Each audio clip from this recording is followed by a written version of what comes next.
আসসালামু আলাইকুম গাইস, দেখেন তো মাছের তরকারিটা চিনতে পারছেন কিনা। যদি চিনতে পারেন তাহলে ভালো, না চিনলে আপনার পুরো রেসিপিটা দেখতে হবে। তো যারা চট্টগ্রামে থাকে তারা এই মাছটা চিনে। এই মাছের নাম হলো রিশা মাছ। মাছটা খেতে ভীষণ মজা, ইলিশ মাছকেও হার মানাবে এত স্বাদ মাছের। তো এটা ছোট, মাঝারি, বড় সাইজের আছে। তো এটা ছোট সাইজেরটা পাইছে, ছোট সাইজেরটাই আনছে। তো আমি মাছটা কাটতেছি, আমার মেয়েকে দিয়ে ভিডিও করতেছি, এই জন্য নড়াচড়া করতেছে ও। যাই হোক, মাছগুলা কুটা শেষ হয়ে গেছে,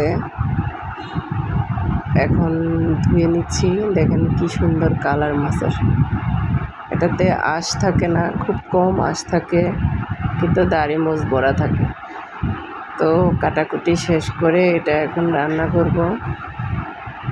ভালো করে ধুয়ে নিলাম। তো কে কে মাছটা চিনেন কমেন্টস করে অবশ্যই জানাবেন। যারা চট্টগ্রামে থাকেন তারা তো অবশ্যই চিনবেন, এটার নাম খেয়েও থাকতে পারেন। তো এখানে বেশি করে টমেটো কষিয়ে নেওয়া হচ্ছে। পেঁয়াজ মশলা কষিয়ে তারপরে রান্না করা হবে। সাথে বিলম্বও দিব। বিলম্ব হালকা টক দিলে ছোটো মাছের স্বাদ বাড়ে দ্বিগুণ। তো দেখেন, এটাই কিন্তু শেষ লাড়া, আর লাড়বো না আমি। এখন এভাবে ঝোল দিয়ে দিব পরিমাণ মতো, মাছটা সিদ্ধ হওয়ার জন্য ঝোল দিয়ে তারপরে এটা এখন চুলায় বসিয়ে রাখবো। চুলা মিডিয়াম আছে। এটা সিদ্ধ হয়ে আস্তে আস্তে সিদ্ধ হয়ে ঝোলটা যখন কমে গেছে, তখন দেখেন আমি যে বিলম্বগুলো দিয়ে দিচ্ছি। বিলম্ব তাড়াতাড়ি দিলে আবার গলে যাবে, সেজন্য একটু পানিটা শুকিয়ে তারপরে দিয়েছি। তো বিলম্ব তো সবাই চেনেন আশা করি। তো আমি এটা কেটে ফ্রিজে সংরক্ষণ করে রেখেছি, সবসময় পাওয়া যায় না তাই।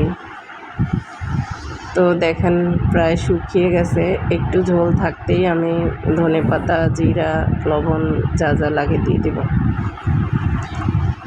তো এই মাছে আবার ধনেপাতা ছাড়া, জিরা ছাড়া আবার জমেই না। তো দেখেন আস্তে আস্তে ঝোলটা শুকিয়ে কি সুন্দর কালার হয়েছে। তো এখন তো ভাতের সাথে বেশ মজা লাগবে। তো একবার হলে ট্রাই করবেন সবাই। সবাই ভালো থাকবেন, আল্লাহ হাফেজ।